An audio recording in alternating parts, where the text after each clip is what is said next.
오늘은 출애굽기 18장입니다. 출애굽기 18장을 함께 보도록 하겠고요. 18장의 기본적인 내용은 이드로가 모세의 장인이죠. 이드로가 찾아와서 모세 만나고 그리고 이드로가 어떤 제안을 한다는 그런 내용입니다. 이 내용에 앞서서 보면 기억하시겠지만 15장부터 17장까지 계속적으로 물이 없거나 음식이 없는 그 상황에 있어서 이스라엘 백성들의 반응이 원망이었잖아요.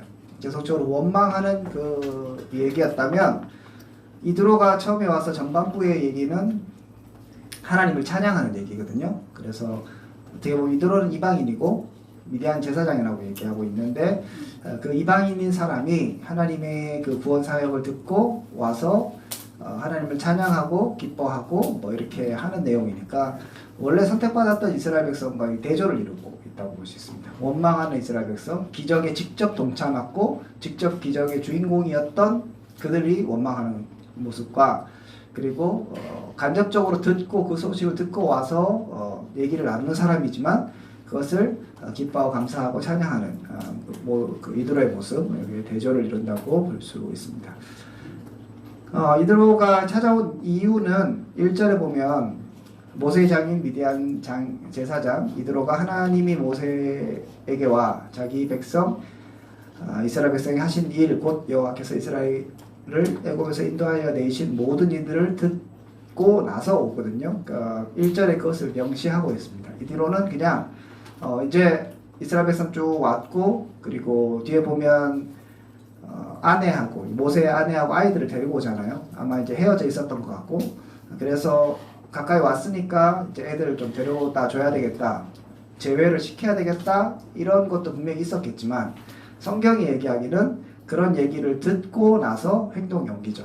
그래서 이드로가 모세를 찾아간 중요한 핵심 이유는 하나님의 은혜의 소식을 듣고 갔다라고 볼 수 있겠습니다. 그리고 말씀드렸던 것처럼 이제 아내와 자녀를 데리고 갔죠. 여기에서 성경은 언제 이들이 다시 헤어졌다 이런 얘기는 하잖아요. 성경에 보면 분명하게 모세가 애굽으로 돌아갈 때 아내하고 아내 십보라하고 아들들 데리고 갔다는 얘기가 있습니다. 그죠? 그래서 뭐 할례 얘기하면서 당신 내 피남편입니다 얘기한 그런 장면이 있는 거 봐서는 분명히 같이 했는데 뭐 모세가 가보니까 일이 잘 진행이 안 돼서 미리 돌려보냈는지 아니면 그 이제 문제가 있고 나서 돌려보냈는지는 정확하게 얘기하지 않습니다. 어쨌든 헤어져 있었던 것 같고요. 성경 오늘 본문에서는 일단 게르솜하고 엘리에셀의 이름을 소개합니다. 앞에서는 게르솜만 소개됐거든요. 게르솜이라는 건 그 나그네 되었다 이 뜻이죠. 그래서 이방인으로서 모세가 이제 애굽에서 도망쳐 와서 미디안에서 거주하면서 아이를 낳고 내가 이제 객이 되었다 그 얘기를 고백하면서 아이의 이름을 게르솜이라고 지었다는 얘기가 모세의 원래 이야기의 앞에 나온다면 오늘 이 본문에서는 두 아들의 얘기 이름이 둘 다 나오고요. 그래서 3절과 4절에 얘기 나오죠. 이름 게르솜이라 해서 이방에서 나그네가 되었다. 그다음에 하나의 이름은 엘리에셀이라. 이는 내 아버지 하나님이 나를 도우사 바로의 칼에서 구원하셨다. 이 두 가지 이름을 동시에 얘기하면서 이 이름은 그냥 아이들을 데리고 왔다는 것뿐만 아니라 이 아이들이 어떤 이 당시에 지금 상황을 설명해주는 도구로서 사용되는 것이죠. 나그네 되었던 이스라엘 백성들을 하나님께서 구원하셨다. 그 얘기까지 되는 거라고 볼 수 있겠습니다. 그래서 하나님의 구원 소식을 강화하는 역할을 이 두 아들의 이름이 하죠. 이드로가 하나님의 구원 소식을 듣고 모세를 겨우고 그리고 그 아이들의 이름을 통해서 다시 구원 소식이 강화되고 그런 상황들을 지금 본문이 기록하고 있다라고 볼 수 있겠습니다. 그리고 모세 측면에서는 이제 정확하게 그 애굽에서 거주한 그 있었던 시간이 얼마인지 모르지만 모세가 다시 이제 출애굽 시키려고 돌아갔을 때 어쨌든 오래간만에 자녀와 아내를 보는 거겠죠, 그죠? 그러면 이제 일상적으로는 아이고 아들아 하면서 이제 놀고 뭐 놀이공원 간다든지 그런 나이는 아니겠지만 뭐 그런 이제 인간적인 재회를 우리는 떠올릴 수 있을 것 같은데 성경 본문은 그것에 집중하지 않는다. 이것도 특징이에요. 그래서 오랜만에 자녀와 아내를 만났지만 성경은 모세 가족의 재회 자체에 주목하지 않고 오히려 이드로와의 재회를 주목합니다. 그렇죠? 그 이드로가 여기에 큰 역할을 한다는 것들은 또 확인해 볼 수 있습니다. 이제 모세가 이드로를 만나고 나서 하나님의 구원 소식을 전합니다. 8절에 보면 모세가 여호와께서 이스라엘 위하여 바로와 애굽 사람에게 행하신 모든 일과 길에서 그들이 당한 모든 고난과 여호와께서 그들을 구원하신 일을 다 그 장인에게 말하였다라고 얘기하죠. 거기에 대한 반응으로 9절부터 12절까지 이드로가 뭐 하나님 손을 기뻐하면서 찬송하리라 얘기하고 뭐 그런 얘기들을 쭉 합니다. 하나님을 찬양하는 얘기들을 하죠. 물론 여기에서 이드로가 그래서 하나님 백성이 되었다든지 개종했다 여기까지는 알 수 없어요. 성경 거기서는 침묵하고 있고 오히려 이드로는 그냥 돌아가 버립니다. 그래서 이드로가 여기서 구원받았다 그런 얘기를 하는 게 아니라 그러면 핵심은 이드로라는 이방인을 통하여서 그 구원 소식이 전해지고 그 사람이 와서 가족의 재회를 주선하는 사람이 아니라 하나님을 찬양하는 역할들을 하고 있는 것이죠.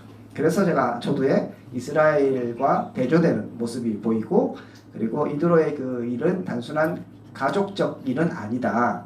공적인 일이었고 하나님 찬양한 일이었다라고 해석할 수 있을 것 같습니다. 자, 다음 날이 되었고 후반부는 뭐 소위 말해서 이드로의 법칙이라고 얘기하죠. 그 모세의 비효율적 공동체 관리에 대해서 이드로가 문제를 제기하는 그 장면이 됩니다.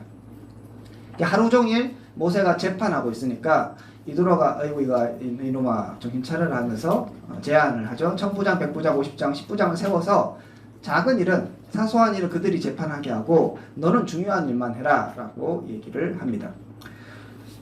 근데 이게 뭐 너무 당연한 얘기이고 뭐 엄청나게 그 대단한 제안은 아니죠. 뭐 당연히 이렇게 해야 되는데 모세는 지금 그런 일을 하지 못하고 있었다고 지금 성경에 보여주고 있는 것이죠. 그래서 초기에 이스라엘 공동체가 아직 뭔가 다 갖춰지지 않은 상태를 보여주고 있는 거예요. 그래서 이드로가 분명히 제안을 하는데 일단 이드로가 얘기할 때 17절과 18절에 보면 모세 장인이 그에게 이르되 내가 하는 일이 옳지 못하다라고 얘기합니다. 이거는 그냥 효율의 문제가 아니라 옳고 그름의 문제인데 왜 그런가 너와 함께한 이 백성이 필경 기력이 쇠하게 된다. 네가 리더자로서 공동체를 잘 세워야 되는데 공동체를 세우는 일에 네가 역할을 하지 않고 오히려 공동체를 힘들게 하는데 네가 하는 거죠. 이 일이 내게 중함이고 너 혼자 할 수 없기 때문에. 왜 백성들은 그렇게 힘들어하느냐? 하루 종일 재판을 기다리면서 지쳐 있어야 되는 거죠. 모세도 지치고 백성도 지치기 때문에 이것은 옳지 않다라고 얘기하고 있습니다. 그래서 이거 그냥 뭐 조금 적용한다면 우리도 마찬가지죠. 권위와 책임을 이양하지 않는 것은 효율의 문제가 아니라 옳지 못한 것이고 공동체의 덕이 되지 않는 것이다. 그래서 여러분들이 효율적으로 일을 좀 배분하고 하는 것은 굉장히 지혜로운 일이다라고 볼 수 있습니다. 자, 그러면 여기에서 이제 그 얘기만 자꾸 하면 이게 이제 인본주의적 설교가 될 수 있는 거예요. 그래서 그 공동체 효율적으로 운영해야 된다. 그래서 이렇게 나눠야 되는 것처럼 우리의 교회도 효율적으로 운영해야 되겠다. 그런 얘기가 틀린 얘기는 아니고 문법적으로 뭐 맞는 얘기일 수 있지만 성경이 우리 보고 그 일들 하라고 적어놓은 것은 아닐 거니까요. 자, 그러면 우리가 좀 생각해 봐야 될 건 아까 말씀드렸던 것처럼 초기 이스라엘 공동체가 제대로 체계가 잡혀있지 않은 그런 상황, 이 상황이 어떤 상황인가를 다시 한번 돌아보면 엄청난 기적을 경험하고 있잖아요. 그죠? 놀라운 기적과 뭐 사람들이 좀 불평불만을 내고 있지만 그럼에도 불구하고 그 하나님의 은혜, 물이 막 반석에서 나오고 마라의 쓴물이 단물이 되고 그리고 만나 메추라기가 공급되고 구름기둥과 불기둥이 있는 그런 놀라운 기적의 공동체 안에 세부적으로 들어가다 보면 처리할 것은 여전히 있다는 거예요. 요걸 좀 더 돌아보면 단순하게 뭐 효율성 문제에 공동체 그렇게 적용시켜야 된다 이런 거뿐만 아니라 더 깊게 들어가 보면 우리가 하나님의 능력을 경험하고 역사를 경험하고 엄청난 일을 그렇게 경험한다 할지라도 여전히 해야 될 일이 많다는 것이죠. 그리고 그 처리에는 소위 보이는 인간적인 어떤 생각, 인간적 효율성도 들어와야 그래야 공동체가 효과적으로 운영될 수 있다는 거예요. 조금 더 적용으로 더 나간다면, 이게 해석적으로 나간다면, 그러니까 우리도 마찬가지죠. 여러분들이 막 은혜 받고 막 진짜 세상 뒤집어지는 경험을 했다고 쳐요. 그래도 시험 공부를 해야 되는 거예요. 그죠? 그렇다고 해서 내가 교회 돌아가면 문제가 해결 다 돼 있느냐? 안 그렇다는 거죠. 또 처리할 것이 있고 내가 또 다뤄야 될 것이 있죠. 그런 부분에 있어서 모세는 그러니까 이드로가 그냥 갑자기 와서 이렇게 하면 안 돼라고 얘기하는 것들에 대해서 되게 잘 받아들였죠. 생각해보면 당연히 맞는 얘기도 하고, 그런데 어떻게 보면 내가 이 기적을 체험했고 내가 지금 하나님을 대면하여 아는 사람이고 서로 막 토통하고 있는데 어디 그냥 노인네가 와갖고 이렇게 하면 안 돼 라고 얘기했을 때 이방인이잖아요. 하나님의 언약의 백성으로서 들어온 사람이 아니고, 물론 찬양하고 이렇게 했지만, 그런 면에서 이 사람의 얘기를 어디까지 들어줄 것인가의 문제에 있어서 굉장히 세속적인 이야기로 들릴 수도 있다는 것이죠. 자기가 경험한 건 너무 지금 크고, 들어오자마자 막 그걸 막 얘기하고 있잖아요. 우리 하나님께서 이렇게 하셨습니다. 이것도 전에 보면 모세가 시내산에서 호렙산이죠. 하나님을 만나고 나서, 떨기나무 가운데 만나고 나서 이제 애굽으로 가야 되겠다 하면서 장로인한테 얘기하는 장면이 있어요. 그때 얘기할 때 뭐라고 얘기하는가 하면, 내가 내 형제들이 지금 살아있는가 확인하러 가보겠습니다. 그러니까 그 호렙산에서 만났던 하나님의 역사에 대해서 얘기하지 않아요. 그에게 그만큼 자신이 없는 거예요. 그죠? 근데 오늘 만났을 때는 확실히 하나님께서 이렇게 하셨습니다. 고난도 받았지만 하나님께서 그 모든 것들을 다 회복시켜 주셨습니다라고 그걸 자랑하잖아요. 그러니까 모세 스탠스 확실히 바뀐 거거든요. 어쨌든 간에 모세가 경험했던 것은 너무 크죠. 그리고 자기가 이 지팡이 하나로 홍해도 가르고 애국을 완전히 촉토화시키고 좀 돌아온 사람이잖아요. 광야에서 물도 내고 막 이렇게 했던 그 어떤 경험과 기적의 체험을 가지고 있는 사람이 옆에서 그런 얘기 한다고 들을 수 있는가의 문제는 또 다른 문제라는 거죠. 여기서 그냥 그렇게 들었으니까 그런가 보다, 뭐 맞는 얘기니까 이렇게 할 수 있지만, 오히려 이게 어려울 수도 있는 문제라고 생각해 본다면, 하나님 공동체를 운영할 때 우리가 쉽게 빠질 수 있는 것 중에 하나가, 뭐 이게 맞는 얘기기도 하고 틀린 얘기도 한데, 기도만 하면 된다. 뭐 예를 들면 하나님의 은혜면 가능하다. 맞는데 틀린 얘기일 수 있고, 맞는데 부족한 얘기일 수 있는 거죠. 제가 얘기하는 거 이해하시겠죠? 그 균형을 잡아야 되는데, 모세에게 그런 이스라엘 공동체, 그 엄청난 역사가 있었음에도 불구하고 백성들은 이 재판하는 것 때문에 지쳐가고 있었고, 모세도 이것이 너무 과중해서 제대로 감당할 수 없었던 상황은 분명히 있다는 것이죠. 자, 그러면 우리 가운데 필요한 건, 이 시대에도 하나님을 섬겨나가고 공동체를 섬겨야 될, 특별히 우리들에게 이 말씀은 굉장히 세속적일 것 같으면서도 우리가 너무 어떤 신비주의나 그냥 그런 체험주의에 빠지지 않을 수 있는 중요한 교훈을 주는 거죠. 그래서 저는 여러분들이 이 본문을 보면서 단순하게 공동체를 효율적으로 재구성해야 되겠다, 이거보다 그 은혜와 능력이 충만했던 공동체 안에서도 여전히 세워가야 될 많은 세부적인 일들이 있다. 오늘 우리에게도 그럴 수 있다. 우리 상고가도 그럴 수 있다. 그렇다면 우리가 해야 될 것은 무엇인가? 겸손한 마음으로 세상적인 이야기도 듣고, 물론 하나님 말씀도 듣고, 이렇게 하는 것이 필요한 것이죠. 그래서 물론 그리고 이제 그런 사람들을 세울 때 어떤 사람을 세울 것인가도 중요하잖아요. 그래서 이 성경 보면 이제 뭐 율법을 잘 알고 뭐 그런 얘기가 등등.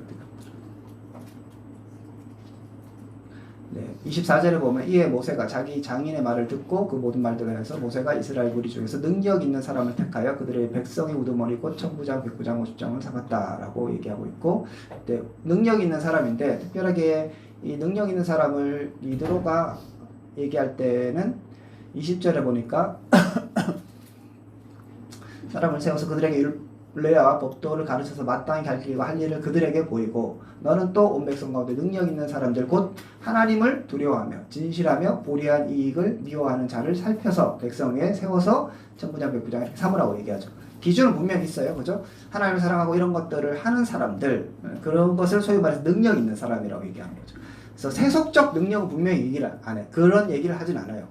예를 들어 공부를 많이 한 사람들 수능을 세워라든지 아니면 돈이 많은 사람들을 이렇게 백부장, 천부장 세워라든지 아니면 말빨이 좀 먹히는 사람을 세워라 이렇게 얘기한 게 아니라 하나님을 두려워하고 진실하며 불의한 이익을 미워하는 자를 세워라라고 하는 이 기준에서는 분명히 하나님의 말씀의 기준인 것이죠. 그렇지만 다시 말씀드렸던 것처럼 그냥 자동으로 모든 것은 되는 것이 없다. 이거의 하나의 일예가 사도행전 2장에서 나타났던 성령 역사 이후에 그 이스라엘 공동체가 정말 역사와 능력이 엄청나게 나타나고 남마다 모이고 했는데 문제는 뭐였어요? 결국 구제하는 일에 있어서 문제가 발생하잖아요. 그랬을 때 사도가 집중했던 건 뭐냐면 일단 위임하는 거죠. 우리는 말씀과 기도하는 데 전무하고 집사들을 세워서 그 일들을 맡기겠다고 하는 거잖아요. 그러니까 사도행전에서 마찬가지로 그런 역사가 일어나도 이게 정말 세부적인 문제가 발생하고 문제가 발생하면서 그냥 잠깐 문제로 끝이는 것이 아니라 공동체의 건강성을 해칠 수 있게 되는 거죠. 그러므로 우리는 너무 하나님의 직접적인 그 은혜만 사모할 것이 아니라 그것을 통하여서 공동체를 정말 더 돌아보고 하나님 원하시는 그 길들이 무엇인가 끊임없이 질문하고 고민할 필요가 있다. 이것이 혹시라도 꼭 성경에서 나오는 그런 게 아닐지라도 그냥 세상 일반적인 원리일지라도 귀 기울일 필요도 있다는 거죠. 세속화되라는 것이 아니라 그런 목소리에도 귀 기울여서 공동체를 세워나가는 것이 필요하다라고 볼 수 있습니다. 그래서 모세는 이드로의 제안 전적으로 수용하죠. 최고 지도자로서 자존심을 내세우지 않습니다. 겸손하게 장인의 충고를 받아들입니다. 물론 여기서 또 모세가 겸손했습니다. 이런 얘기를 하라는 게 아니에요. 그렇게 가면 또 인본주의로 가는 거예요. 그게 아니라 그렇게 이제 했다. 모세가 중요한 게 아니라 그 상황이 오늘 우리에게도 동일하게 일어날 수 있다라고 말씀드릴 수 있겠습니다. 자, 그래서 설교의 방향은 본문을 모세가 훌륭하고 겸손한 태도를 가졌다든지 이드로의 지혜를 따라 공동체에서 일을 분배하고 책임을 나눠야 한다는 것으로 핵심을 삼으면 곤란한 거예요. 그거는 아니고 성경이 우리에게 말하고 싶은 것은 경영학적이고 효율적인 조직 운영은 아니에요. 그 얘기를 하는 건 아니고 그렇다면 제가 여러분에게 권하는 것은 기적과 은혜의 경험이 곧바로 공동체의 성숙이나 질서를 보장하지 않는다는 사실들을 기억하는 거죠. 만다와 메추라기 공급이 구름기둥과 불기둥이 모든 문제를 해결해 주는 것은 아니다. 그러므로 현실의 공동체에서 균형을 잃지 않도록 힘쓸 필요가 있고 이들의 이야기는 기적과 은혜 속에서 여전히 다양한 고민이 필요하다는 사실을 알려준다. 특별히 건강한 리더와 공동체 세우기를 위해서 동역자를 세우는 것은 굉장히 중요할 수 있겠죠. 이것은 이제 성경 전체에서 흐르는 중요한 원리 중에 하나입니다. 그래서 여러분들이 본문을 좀 그렇게 보면 훨씬 더 본문 중심으로 그리고 하나님 중심으로 본문을 해결할 수 있겠다라고 제안 드립니다. 자, 질문 있으면 질문하시죠. 아까 기적과 은혜의 공급이 뭐라 하셨어요? 이거 다 나눠주잖아요. 네. 네, 기적과 공급이 어디였지? 예, 만나와 메추라기 공급이 또 구름 기둥과 불 기둥이 모든 문제를 해결해 주지는 않는다. 교수님. 네. 아까 이드로가 그런 제안을 할 때, 네. 그러니까 사실 하나님께서는 그 모든 상황에 대해서 약간 허용을 지금 넣으신 상황이 된 거잖아요. 예. 그래서 모세도 그런 이드로의 말을 수용을 했고, 또 그걸 적용을 함으로써 이제 백성들이 어느 정도 불균형 해소가 되고 이런 게 있는데, 그렇다면 물론 이제 하나님께서 그렇게 곁에서 같이 해줄 수 있는 사람을 붙여서 그렇게 가시는 경우도 있다라고 봐야 될 건데, 이제 그게 아까 말했던 이드로의 그 태생적인 사람들은 그 이방인이라는 상황 때문에 예. 보통은 이제 믿는 사람들 안에서만 뭔가를 하는 그런 갇힌 삶과 우리가 가질 수가 있잖아요. 네네. 그러면 그런 경우에는 이거를 어떻게 받아들이면 되는지가 좀 뭘 받아들여? 그 사람의 생각을 이렇게 수용을 하는 것을 하나님께서 그냥 이렇게 하라고 하시는 거다라고 내가 받아들이고 세상 사람이라고 해서 그걸 배척하는 게 아니라 그 사람들의 의도조차도 하나님께서 이런 지혜를 나한테 주셨다라고 생각을 하고 그렇게 받아들이는 건지, 그러니까 그거를 뭐 성경적으로 더 해석을 더 가져가야 된다든지 이런 게 아니라 그럼 뭐 둘 다죠. 그러니까 여기에서 저는 아까 잠깐 언급했던 것처럼 이드로를 그래서 구원받았다라고 뭐 성경이 그렇게 잘 얘기하지 않고 오히려 돌아갔다고 얘기하는 게 이드로가 여전히 이방인이라는 이 사실이 오히려 저는 이제 메시지가 된다고 생각하는 거죠. 하나님으로부터 나온 지혜가 아닌 이방인인 지혜. 그렇지만 이 이방인은 하나님의 공동체에 되게 긍정적인 마인드를 갖고 있지만 하나님을 찬양하잖아요. 그러니까 하나님에 대해서 하나님 공동체에 대해서 부정적으로 너 망해라 혹은 뭐 이건 아니다라고 접근하는 것이 아니라 충분히 인정하고 있고 하나님의 하나님 되신데 인정하면서도 여전히 신분이 이방인인 뭔가 약간 어중간한 그런 사람인 것이죠. 그런 사람의 조언을 공동체가 취하여서 더 성숙한 단계로 나간다. 이런 게 굉장히 독특한 일이잖아요. 그래서 그렇게 좀 생각하면 어떤 안 믿는 사람이라고 해서 무조건 배격할 것도 아니고 그냥 합리적인 이야기라고 무조건 수용할 것도 아닌 것이죠. 우리 가운데는 성경적 지혜를 가지고 가는 것이 필요하긴 한데 기준을 갖고 그렇지만 제가 계속 강조하는 것은 안 믿는 사람이기 때문에 혹은 세상적 지혜이기 때문에 거부할 필요는 없다. 그런 쪽으로 포인트를 더 맞추면 좋을 것 같습니다. 모세의 겸손을 얘기하는 게 인본주의고. 네. 그러니까 모세가 겸손하겠죠. 뭐 그런데 또 이렇게도 반박은 가능한 거죠. 그 당시에 그러면 저 장인어른이 얘기하시는데 싫어요. 네가 뭔데요? 이렇게 얘기할 것도 아니잖아요. 그냥 뭐 예의가 있었다. 뭐 이렇게도 할 수 있는 거고. 아니면 그 사람은 지혜를 줬는 제언을 했는데 자기도 생각해 보니까 너무 힘들거든. 그래서 자기가 살라고 그렇게 바꿨다. 이렇게도 얘기가 가능하잖아요. 그 성경은 어떤 것도 얘기하고 있지 않아요. 그냥 예를 들어서 성경의 본문의 상에 모세가 뭐 겸손하게 그것들을 받아들여 그런 표현이 있으면 모세 겸손하게 드러나는 거예요. 성경은 그런 얘기들 별로 하고 싶지 않은 거죠. 그래서 모세가 교만하다거나 이런 얘기가 아니라 그냥 중립적으로 모세는 그냥 받아들였다라고만 얘기하고 있죠. 그죠? 그렇게 됐을 때 우리가 어떤 인물을 지나치게 높이는 것은 굉장히 위험하다고 저는 생각해요. 그것이 인본주의인 거죠. 누구를 본받자 이런 거. 그래서 다윗을 본받자. 네, 곤란한 거죠. 다윗과 골리앗 얘기에서도 다윗이 좋은 사람이지만 거기에 집중하는 순간 다른 근거들을 보지 못해요. 다윗이 계속 물어보잖아요. 그렇게 하는 사람에게 왕이 어떤 거를 반대급부를 주겠느냐고 2번인가 3번이나 물어봐요. 그러면 그런 본문에서 다윗을 진짜 순수한 사람으로 볼 수 있을까? 저는 아니라고 생각하거든요. 다윗은 2개 다 똑같이 있는 거예요.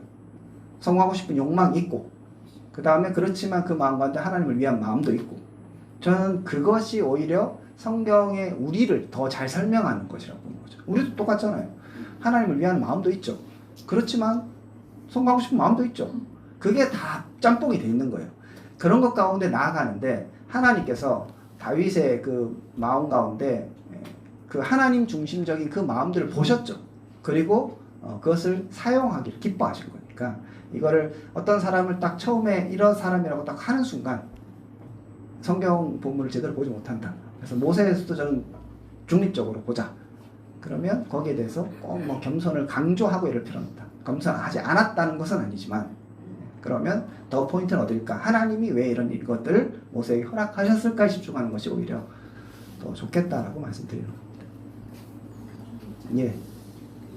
이방인이지만 하나님이 그 백성들의 피곤함도 아시고 모세의 그 힘듦도 아셔서 하나님이 이드로를 통해서 그 지혜를 주겠다는 것도 혹시 네네, 이들을 통해서 하나님께서 그렇게 지혜를 주셨는데, 예, 쓰셨다 이렇게 말할 수 있는데 그런 의미가 무엇인가를 생각할 때, 그럴 때 제가 지금까지 얘기했던 그런 얘기들이 오히려 하나님께 직접 얘기하실 수 있잖아요. 야 모세야 그거 너무 힘들잖아. 그거 세워 이렇게 직접적으로 얘기할 수도 있죠. 그리고 뒤에 보면 율법 주실 때 뭐 군대를 이렇게 나누고 다 얘기하세요. 그런데 지금 그 상황이 아닌 상황에서 하나님은 갑자기 찾아온 이드로의 입을 통해 그 얘기를 전해 주실 때에 그럴 때 하나님께서 이드로를 감동시켜서 하셨다고도 얘기할 수 있고 또 한편에서는 말씀드렸던 것처럼 공동체가 그렇게 갖춰지지 않은 이 상황들 자체가 되게 날 것이다. 초기의 상황에 우리도 그럴 수 있다. 그런 것들 보는 것도 하나의 메시지가 될 수 있다는 거죠. 요즘에 근데 성경에 많은 인물을 통해서 우리가 겸손이라는 거는 우리가 많이 활용하잖아요. 네, 네. 겸손할 때 이렇게. 근데 이게 절대성 겸손이 아니고 사실 상대적인 겸손일 수 있는 거잖아요. 네. 사실은. 그러면은 겸손을 드러내는 게 꼭 인본주의다 이렇게 얘기할 수 있는 게 당대 의인이다 했을 때 그때도 이제 절대성을 얘기한 건 아니잖아요. 상대적으로 그렇죠. 봤을 때 의인이라고 얘기를 네. 하잖아요. 그러면 그의 겸손이 사실 꼭 인본주의다고만 얘기를 하기에는 굳이 우리가 겸손했다라고 배울만 했다라고 해도 그 범위 안에는 들어가지 않는 네, 그러니까 다시 말씀드리지만 겸손을 얘기할 수 없다는 게 아니에요. 겸손이 설교의 주 내용이 되면 안 된다는 거죠. 그런 건 그냥 윤리 도덕적인 거죠. 그리고 본문에서 그런 겸손에 대한 표현들이 나오면 오케이. 그게 강조되고 있기 때문에. 그러니까 본문 중심으로 한다는 건 본문이 얘기하는 것만 얘기하면 되는 거죠. 근데 여기서는 중립적으로 보고 있다. 그리고 겸손 얘기할 수 있다. 그런데 핵심을 겸손으로 가는 순간 모세의 어떤 겸손함이 오히려 드러나지 하나님의 하시는 뜻이라든지 하나님이 이 공동체 어떻게 세워가시는가가 드러나지 않는 거죠. 그냥 모세가 겸손해서 조언들을 잘 받아들이고 그래서 모세가 그 공동체를 잘 이루었다. 그런 쪽에 갈 수밖에 없어요. 그렇게 되면 그게 인본주의라는 거죠. 그래서 하나님 중심적으로 제가 자꾸 안경을 쓰라는 건 어떻게든 그런 관점들을 일단 배격하고 다른 걸 좀 보자는 거죠. 그러면 안 보이면 할 수 없는데 또 그렇게 보면 보이는 거죠. 제가 그런 예들을 하나 들어드린 거, 제 얘기가 항상 맞다는 게 아니라 이런 관점도 있을 수 있는데 그렇게 좀 더 생각하면 모세라는 인간이 드러나기보다 그 상황이 더 드러나고 그 상황 속에 일하신 하나님이 더 드러날 수 있지 않을까라는 제언인 거죠. 교수님 그럼 13절에서 23절을 많이 설교한다고 하면 이게 제일 중요한 것은 기적 은혜의 공부에 모든 사람이 문제 해결되지 않는다. 네. 이런 부분이 있고 또 한 가지 이렇게 할 수 있는 게 이거는 가능하죠. 그 리더의 자질 이런 부분으로 해서 여기 보면 하나님을 두려워하고 뭐 불의와 이익을 미워하는 자 세웠다 이런 부분이 있잖아요. 네. 이거를 활용해서 그 제목으로 설교를 써도 네. 괜찮을지요? 예, 그런 것도 가능한데 그게 이제 여러분 주석을 보면 뒤에는 또 다른 게 나와요. 그 기준이. 그래서 요거를 그 얘기만 하면 제가 오늘 수업에도 했겠지만 강의설도 이렇게 하다 보면 나중에 이건 조금 기준이 다른데 이렇게 하면 약간 이제 곤란한 측면이 있다. 이런 게 이제 주석을 통해서 일단 걸러낸 거죠. 그러면 그런 내용을 할 수 있는데 그거보다는 좀 다른 게 없지 않을까 자꾸들 생각을 해보는 거죠. 그렇게 해서 본문을 묵상하고 고민하고 해석하다 보면 뭐 이런저런 얘기가 나올 수 있다. 할 수 있긴 하다. 네, 그거에서 신약에 있는 뭐 집사를 세우거나 뭐 장로를 감독을 세우거나 이런 것들이 또 있잖아요. 기준 그런 거 연결시켜서 충분히 얘기할 수 있습니다. 갑자기 너무 웃기는 생각이 생겼는데 이런 말 해도 될지 모르겠는데 18절 궁금해서 문제 주는 겁니다. 교수님 18절에 필경 기력이 쇠하리니 이런 얘기를 했잖아요. 네. 그럼 우리가 육체와 영의 어떤 균형이 있는 게 굉장히 필요하잖아요. 네. 근데 우리가 영의 어떤 충만함을 통해서 육을 너무 이렇게 등한시하는 경우도 사실은 있잖아요. 요걸 가지고 또 설교로 한번 쓰면 어떨까요? 균형 예, 있는 예, 뭐 가능은 합니다. 가능은 한데 요게 예, 제가 인본주의를 자꾸 말씀드리고 싶은 건 뭐냐면 성경 중심의 해석이라는 건 그런 어떤 단어나 표현 하나만 갖고 하는 건 굉장히 좁은 해석이 되는 거잖아요. 그러니까 제가 18장이라는 전반적인 본문을 잡았어요. 그러면 전반적인 얘기를 하는 게 맞는 거죠. 그래서 본문 중심이라는 건 내가 잡은 그 본문 자체에 있어서 도대체 전체적으로 어떤 이야기를 하고 있는가에 집중하는 것이 필요하고 본문을 너무 작게 잡는 건 말 그대로 잘못하면 내가 하고 싶은 얘기를 끌어내기 위한 본문이 이제 발판으로 사용될 수 있잖아요. 본문을 어느 정도 잡고 나면 거기에서 전반적으로 흐르는 얘기를 찾아내는 것이 오히려 더 건강한 해석일 수 있다. 그래서 이제 뭐 가능은 한데 저라면 굳이 그렇게 하지 않겠다는 얘기인 거죠. 예. 제 얘기가 다 맞다는 얘기는 아닙니다. 예, 또 좀. 그러면 저 하나님 입장에서 봤을 때 모세도 하나님 입장에서 예. 하나님 입장이 아니라 모세도 왕자의 입장에 있었을 때 누구보다 체계적인 구조나 네네. 운영에 대해서 많이 알았을 텐데 지금까지 어떻게 보면 사람들이 봤을 때 무식한 방법으로 모든 사람들에 대해서 재판을 하고 이게 뭐 결정을 하거나 예, 하는 부분에 있어서 모세 그 당시에 모세만이 하나님 입장에서 그 사건들에 대한 것들을 재판할 수 있었던 게 아닐까. 그러면서 모세도 그래 알았겠죠. 나눠서 하면 좋다는 거. 근데 그 당시 때는 이제 백성들이 그만한 하나님에 대한 시선이라든지 그 시각이 없었기 때문에 기다렸다가 이제 하나님의 때가 되기 때문에 이들을 통해서 그런 사람들을 세우지 않았을까라는 그런 생각을 해봤는데. 예, 예. 뭐 가능한데 근데 뒤에 이스라엘 백성들 또 범죄하잖아요. 제일 큰 죄 뭐 우리 돌아가자 하고 뭐 이제 그렇게 하니까 뭐 이스라엘이 준비될 때까지 모세가 기다렸던지 그런 거는 본문의 지지를 좀 못 받는 것 같은 생각이 들고 이제 그래서 모세가 이런 마음이 있는 거죠. 그러니까 여러분들이 모세의 입장이 돼 보면 자기가 진짜 엄청난 능력과 역사를 이루었는 사람이에요. 근데 이스라엘 백성들 자꾸 불평하고 불만하고 자기한테 자꾸 딴지 걸고 하잖아요. 그런 사람들을 못 믿는 거죠. 한편으로 생각하면 얘네들한테 맡겨서 할까? 그거를 뭐 아예 생각을 못했다. 뭐 이런 거는 정각에 나와 있지 않아서 그렇지만 그냥 모세 입장에서 한번 생각해 보면 생각을 하다가도 야 힘드니까 다른 사람 맡길까 해봐도 야 이 사람들 맡겨서 되겠나 이런 생각들을 또 가질 수도 있는 거죠. 이제 그런 게 어떻게 보면 나만이 이 공동체에서 이 역할을 할 수 있다고 생각하는 오히려 교만으로 갈 수 있는 여지도 있게 되잖아요. 그러니까 모세는 그런 상황이 지금 그래서 모세가 교만했다든지 뭐 겸손해서 그런 얘기를 하는 게 아니라 그냥 모세를 한번 이해하라고 생각해 보면 여러 가지 가능성을 생각할 수 있는데 어쨌든 모세는 이것을 내가 붙잡고 내가 해야 된다라고 생각했던 거는 분명한 것 같아요. 그런 부분은 건강하지 못하고 이드로가 제안했던 건 그래서 모든 것을 다 맡길 수 있는 게 아니라 중요한 건 너한테 갖고 가고 그러니까 진짜 잡다한 거 잡일 이런 건 하나님과 관계없이 서로 싸웠어요. 누가 잘못했어요. 뭐 그런 건 야야 그냥 화해해. 자 미안하다고 얘기해. 너도 미안하다고 그렇게 해서 풀 수 있는 걸 뭐 기도하고 이럴 필요는 없잖아요. 그런 것들은 좀 백부장 천부장에 맡기는 거 이렇게 하면 모세가 자기가 이제 두려워했던 그런 것들도 충분히 커버할 수 있는 거죠. 예. 시간이 다 읽어요. 예. 아까 주석 말씀하셔서 좀 든 생각이 네. 어떤 방향을 막 잡았고 근데 그런 해석을 가다 보니까 뒤쪽에 가면 그 주석의 내용이 좀 달라졌다라고 많이 말씀하셨잖아요. 그러면 그 주석에 의해서 그런 내용이 조금 바뀌거나 그랬을 때 그런 원래 했던 방향대로 가려던 게 조금 틀어질 수가 있게 되는 상황에서 그 주석 말고도 다른 참고를 할 수 있는 어떤 방법들이 있을까요? 그 주석 말고. 주석 말고. 네. 그러니까 그 어떤 방향이 그 주석에 대한 해석도 어느 정도 이해가 돼야지 뭐 설교를 내가 방향 다시 뭐 수정을 하든 이렇게 할 수 있을 것 같은데 그거 한 부분이 좀 달라졌는데 하면서 해서 그것만 믿고 뭔가를 좀 이렇게 하기 그럴 것 아니 근데 주석이 얘기하는 그 부분이 타당하다면 따라야죠. 자기 생각을 적어야죠.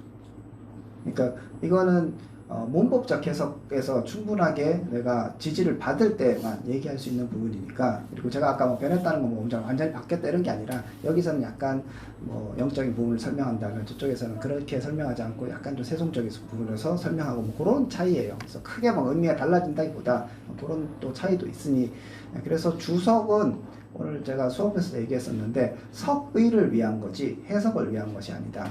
석의를 위해서 본문 자체를 이해하는데 주석을 계속적으로 활용하면 되는 거고요. 그리고 나서 이 본문 자체를 이 오늘날의 의미까지 해석하는 것은 나의 몫인 거죠. 그래서 요거 좀 다르다. 제가 지금 여러분에게 이렇게 설교했으면 좋겠다고 하는 것은 주석에서는 절대 찾을 수 없는 거예요. 제 얘기가 독특하다는 게 아니라 주석은 그냥 석의만 해주는 거예요. 본문의 의미가 이런 것이다 라고 문자적으로 해석해 주는 것이고 역사적으로 해석해 주는 것이니까 그거를 바탕으로 해서 이제 해석자 부분 해석자의 몫이 되는 거고 그런 해석자의 몫에서 하나님 중심적으로 조금 더 나가려고 노력하는 것이 필요하다 그렇게 말씀드릴 수 있겠습니다. 자 오늘은 이렇게 마무리하고요. 또 다음에 19장 살펴보도록 하겠습니다. 수고하셨습니다.